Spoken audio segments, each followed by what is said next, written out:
Mr. Ross, I entreat you to attend to your niece. She has conducted herself most oddly this morning.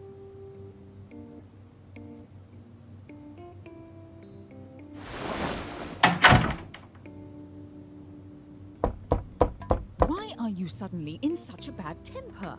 Your fiancé's carriage will be arriving shortly. He has travelled all the way from the capital. Will you not grant him, at the very least, a brief audience? You are being most unreasonable.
Miss, may I request a private word with you?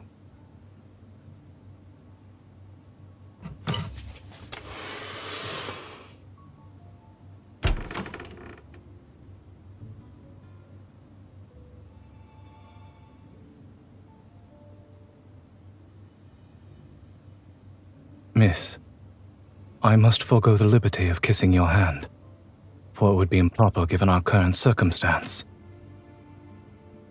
Do allow me to introduce myself. I am Zayne.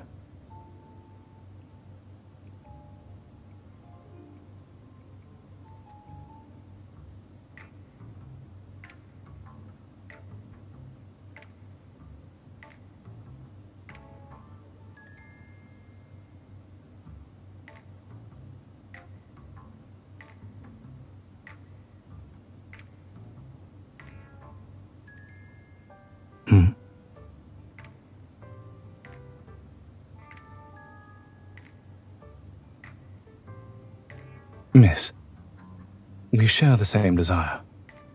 I am here to annul our engagement.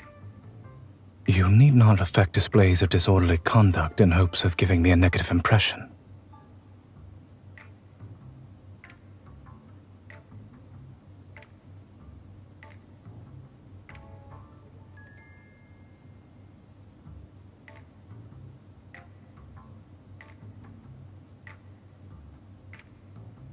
If there are no objections to annulling the engagement, we should settle the matter of compensation.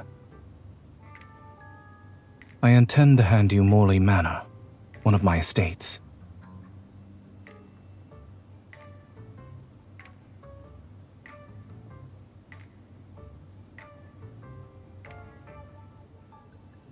Morley Manor belonged to your grandfather prior to being sold. One could say I am merely returning it to its rightful owner. You will thus be spared the inconvenience of residing in a small, dreary abode together with distant relatives.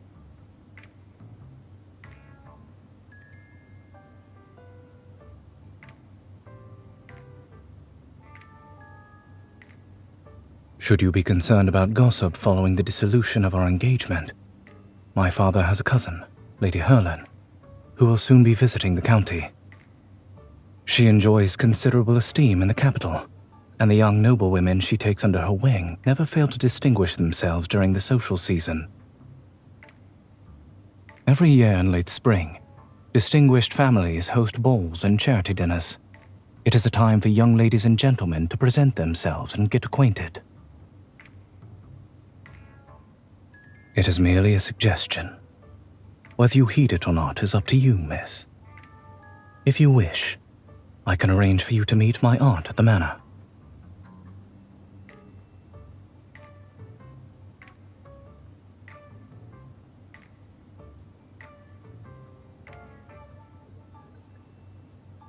After our engagement has been annulled, it would be improper of us to meet as frequently. I have some matters to attend to in the capital. Once everything is settled, I doubt not that we shall meet again.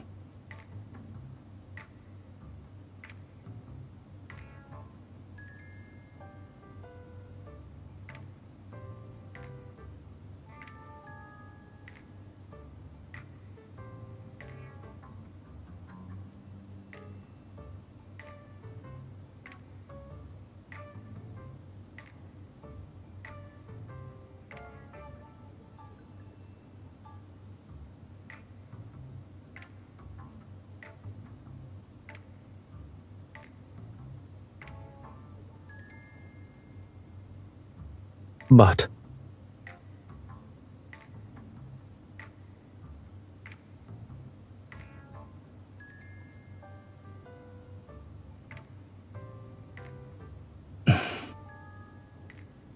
very well.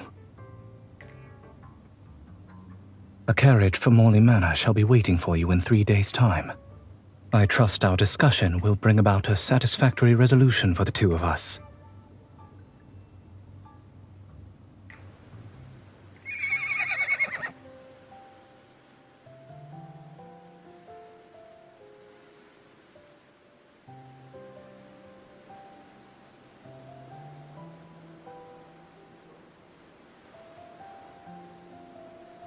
A lady must be graceful at all times, even upon horseback. To properly ride side saddle is to display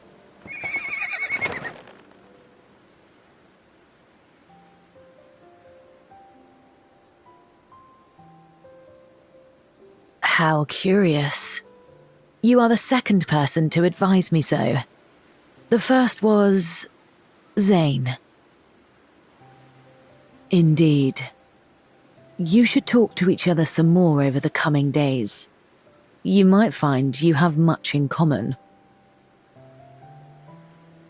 He returned just the day before yesterday. Though he may not be found too often at the manor, you are bound to see him sooner or later.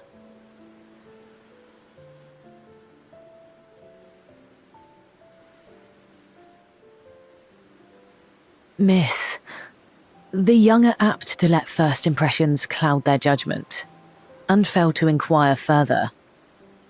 For my part, I believe you will see each other differently after spending some more time together. And I have always noticed how the hand that first grabs the reins determines the course. Speaking of which, yesterday I heard the butler complain that Zayne's boots are perpetually muddied. I suspect he's been frequenting the neighbouring farm.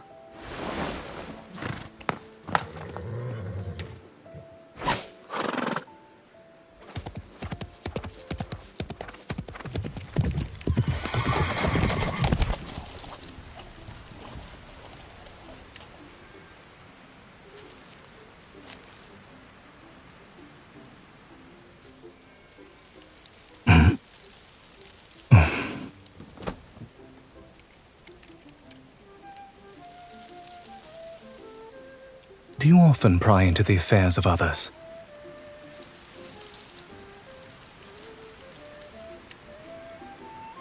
I am obliged to you for the offer, yet I fear your pony would not bear us both.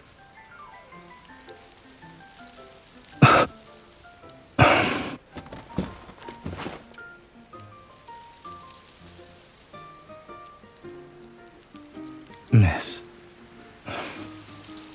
you ought not to be here.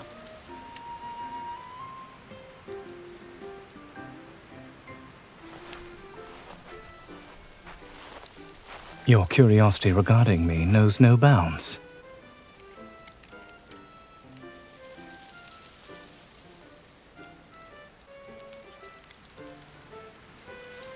If portraits were able to talk, I fear I would have more troubling matters to worry about.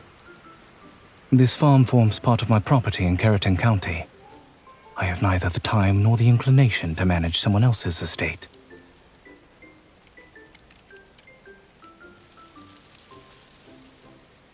It is only proper that I patronize our local produce.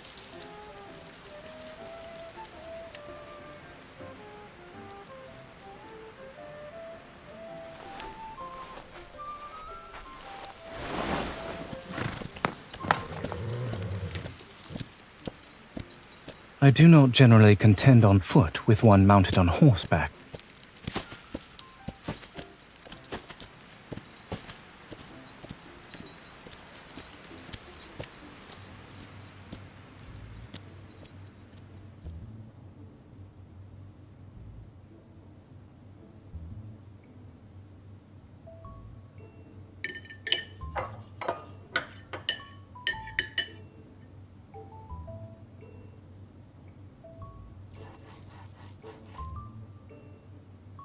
The villagers harvested them and offered them to me. To refuse would have been uncivil. If this does not suit your taste, we may dine apart.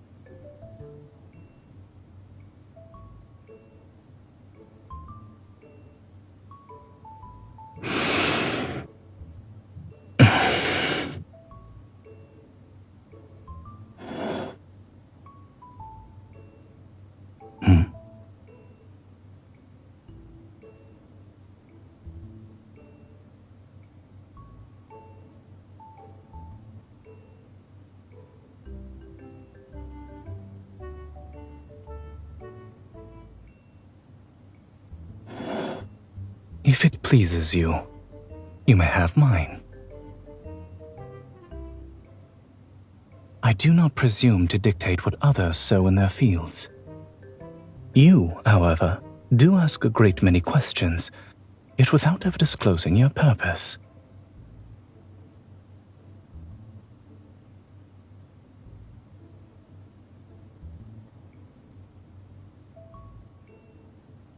So I am merely your novel pastime.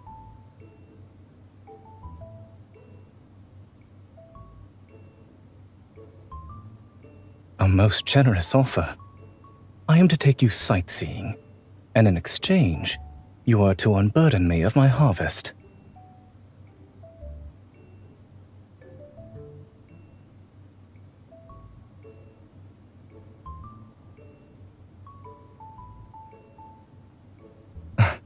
You offered to give a helping hand, did you not?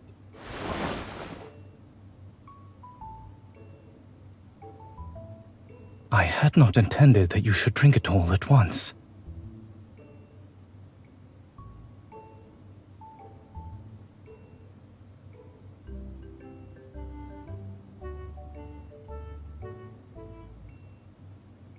Very well. I accept your offer.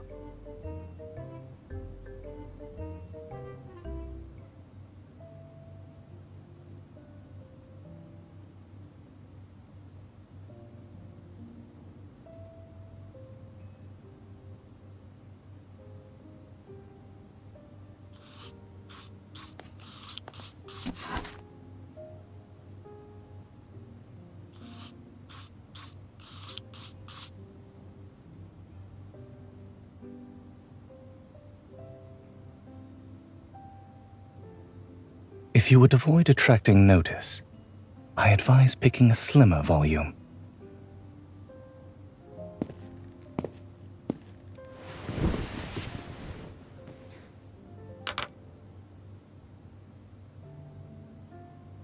Should curiosity prompt you, you may try it on. Pray excuse me.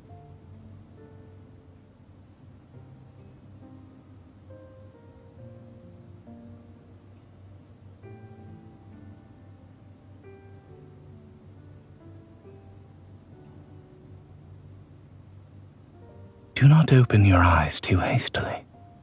Otherwise, this is what will happen.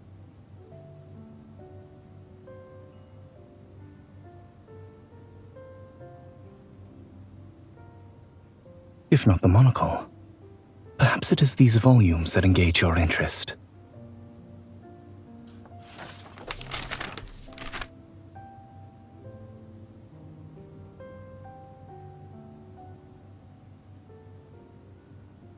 You are most ambitious to begin the study of an ancient script with a medical treatise.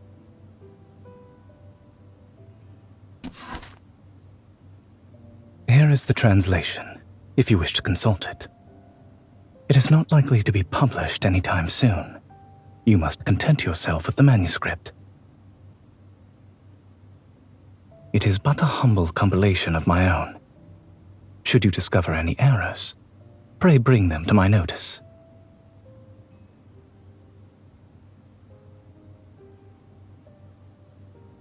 If that is all, I shall now continue my work.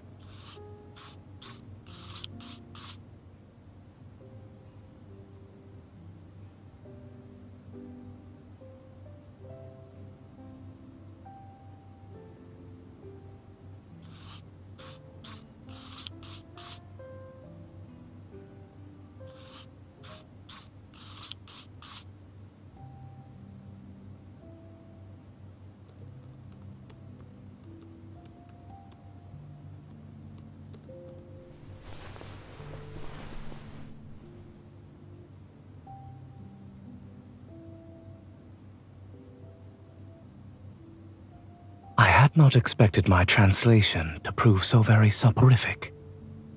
What did you dream of?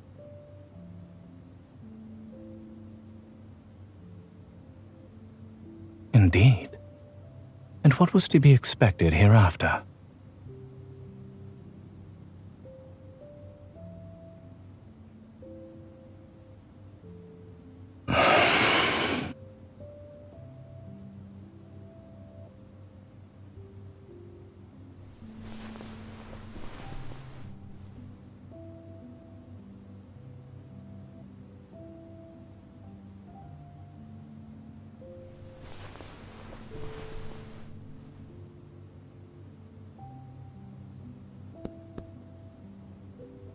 You say you knew what was to come. Why, then, did you remain still?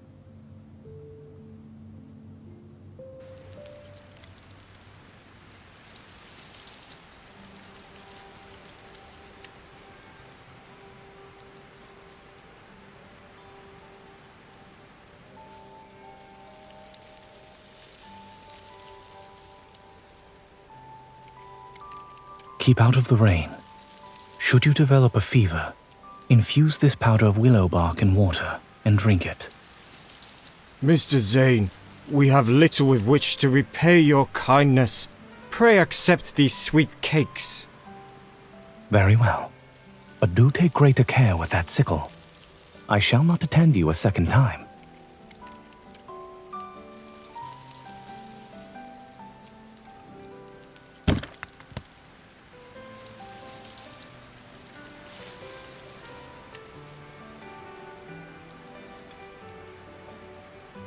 You may say so. The subjects of my research happen to be remarkably talkative. You have. Whence arises this sudden interest?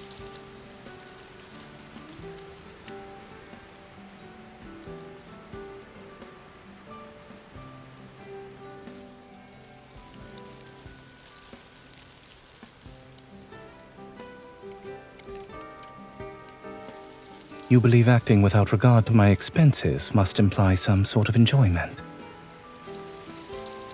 And you have been accompanying me on such a long journey since the break of dawn. Does it mean?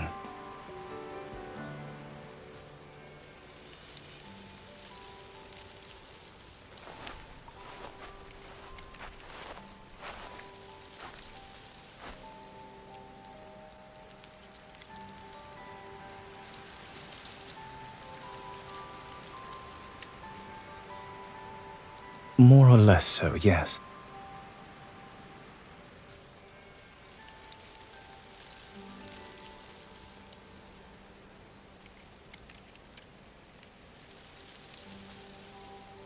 It appears as though you mean to carry me off.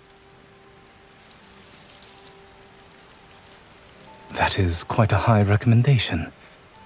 I should very much like to make his acquaintance.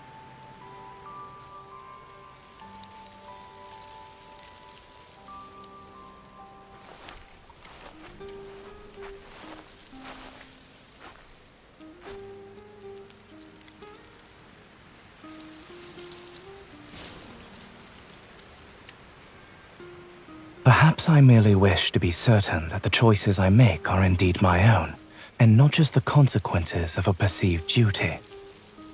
Whether it be in tending the sick, in translating old volumes, or even in the matter of our engagement at first. I have reflected upon it for some time, and I believe you ought to know.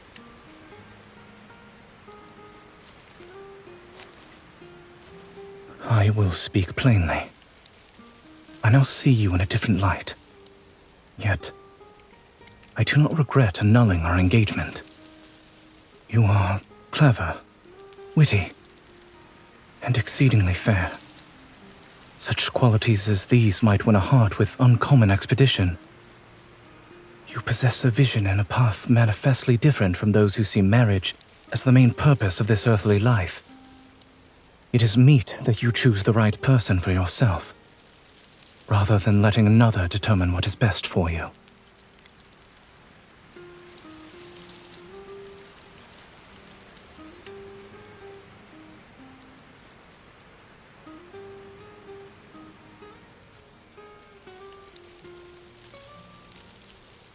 I know because I saw how your eyes lit up when you spoke of that physician.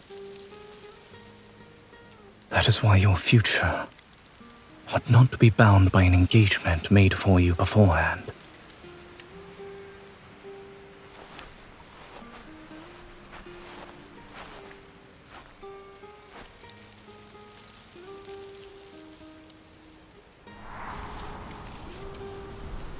I cannot answer that with certainty, miss. Yet I do attempt to use my discernment.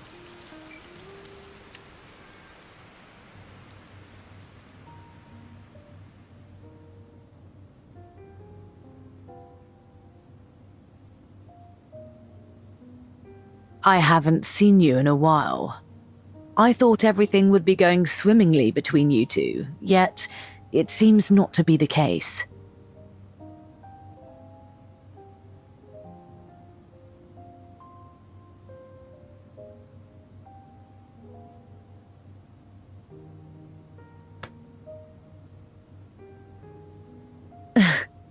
Pray leave this matter to me, miss. The social season is drawing near in the capital. If you are to make your debut at the ball, you must have a partner with whom to practice.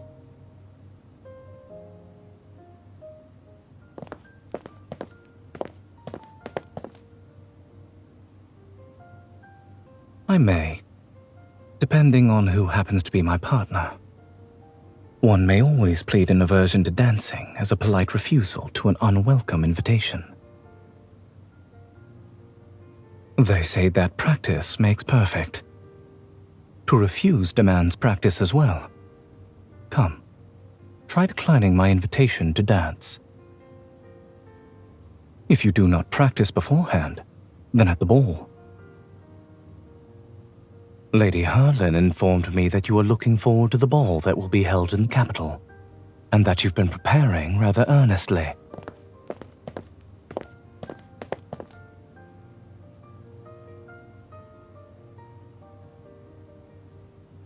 Were I to say no, would you indeed give it up?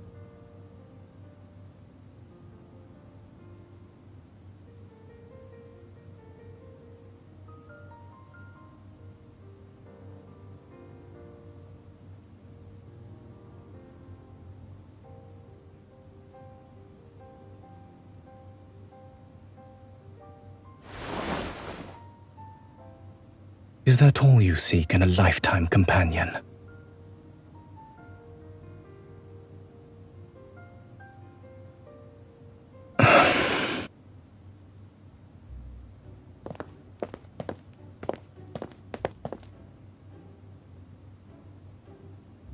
As soon as you had received my portrait, you expressed a wish to break off our engagement. May I ask why?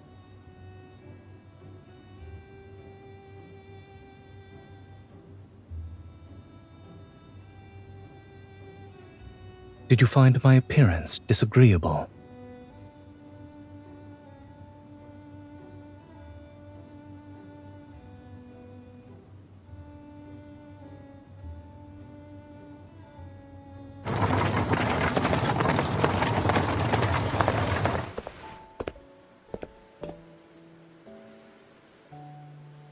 I must return several volumes to the public library.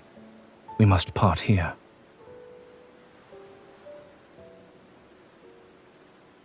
Then he must secure a carriage of his own.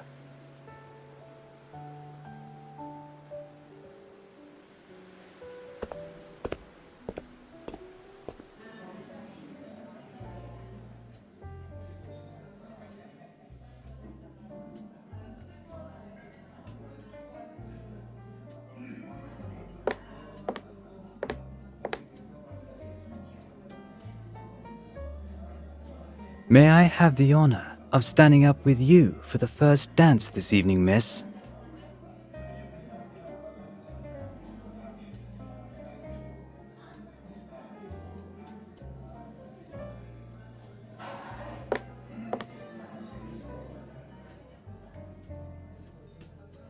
Were another gentleman to ask you, would your answer be any different? A matter of greater consequence detained me. Miss, this evening is more than a mere occasion for merriment. It marks your entrance into high society.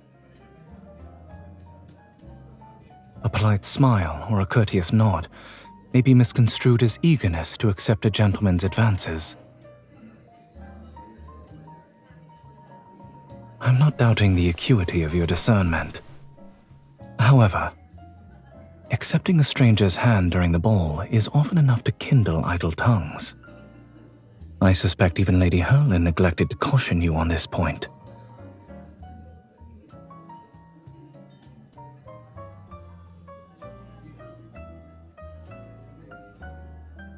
I wish for you to feel entirely at liberty to follow your own heart. Yet, I would also hope not to see you in trouble. To forbid your attendance would itself be but another restraint upon your liberty.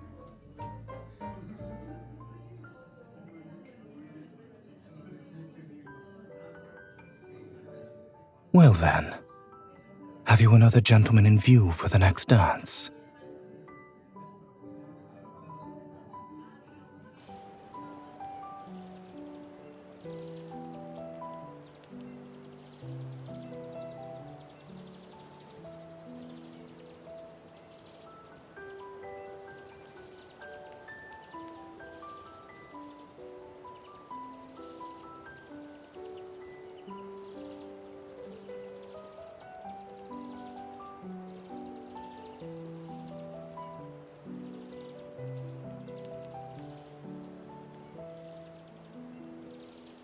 I happen to need to retrieve from the capital documents relating to the transfer of the manor. This should take about 4 or 5 days. It will be but a brief separation. Morley Manor will remain in its usual place. We'll be having afternoon tea at this table again before long.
Miss, a great many young men have inquired after you since the last ball.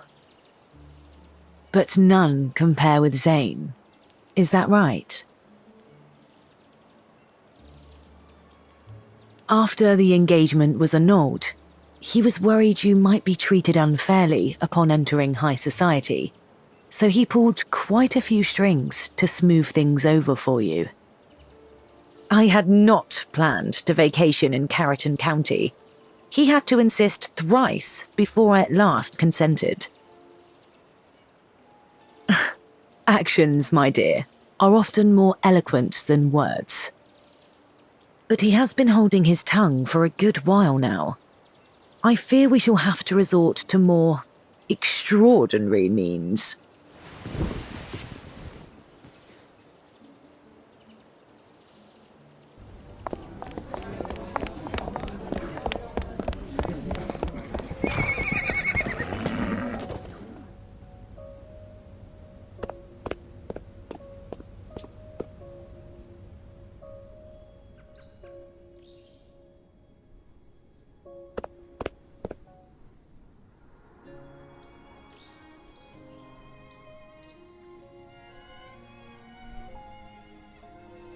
Good morning, miss. Mostly nice. The sky was occasionally overcast. Yes, there were no issues at all.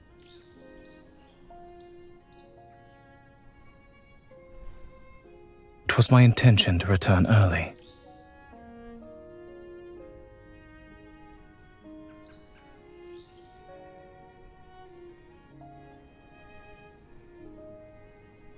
That is because you have always managed to discern the rest for yourself.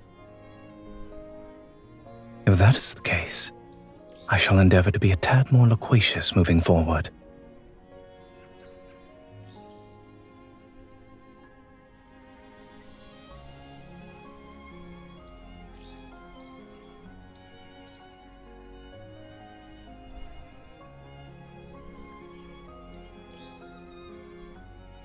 Do enlighten me.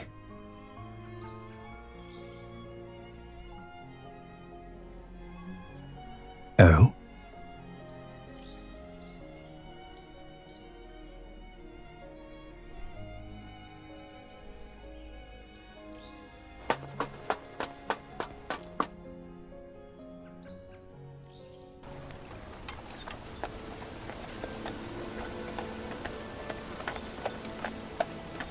Stop.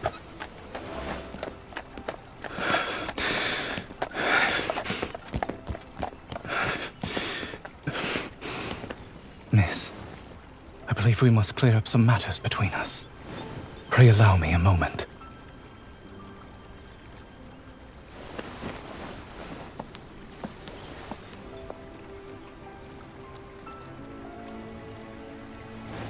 I beg your pardon.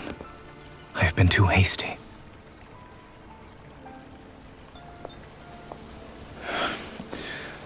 I always thought I ought to be more prudent in discussing such matters with you.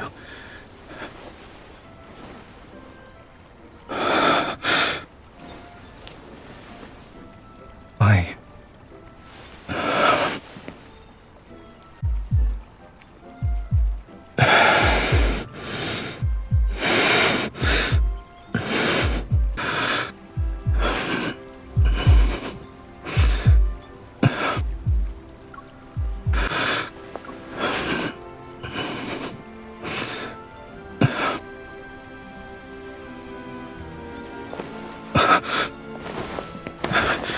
Pray forgive me. Pray forgive me for coming here. I do not mean to press you for an answer.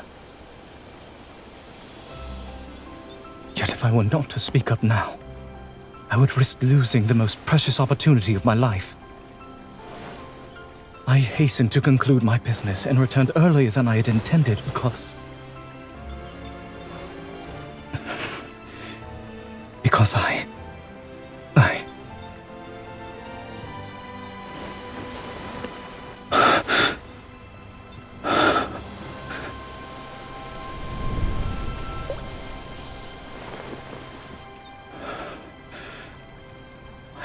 to renew our engagement.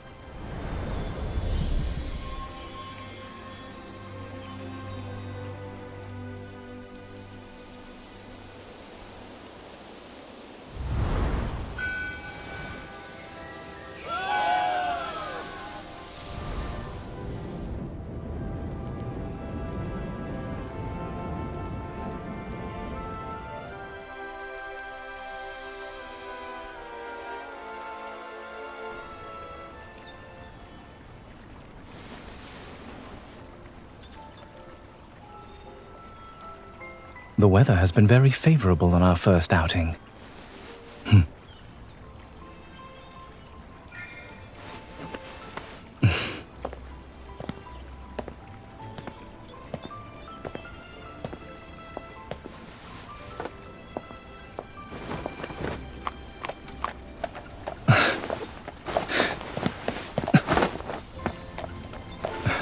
I would rather sit beside you today.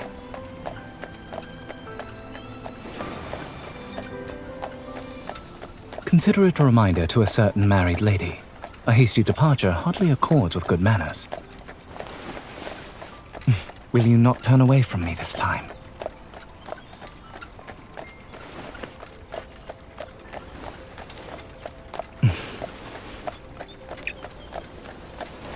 I am honored, my lady.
I like how that's coming from a hunter who's always busy keeping Lincoln safe.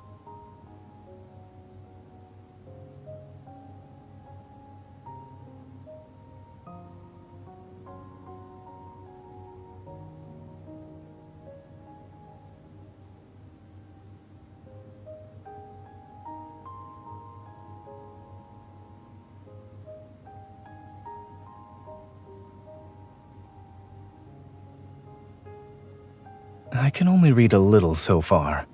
That's why I'm merely a medical consultant, not a translator.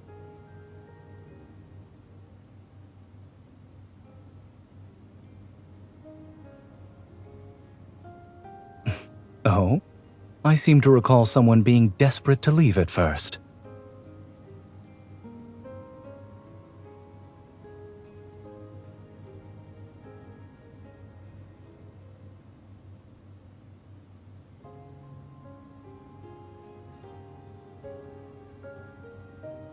It was the opposite, actually.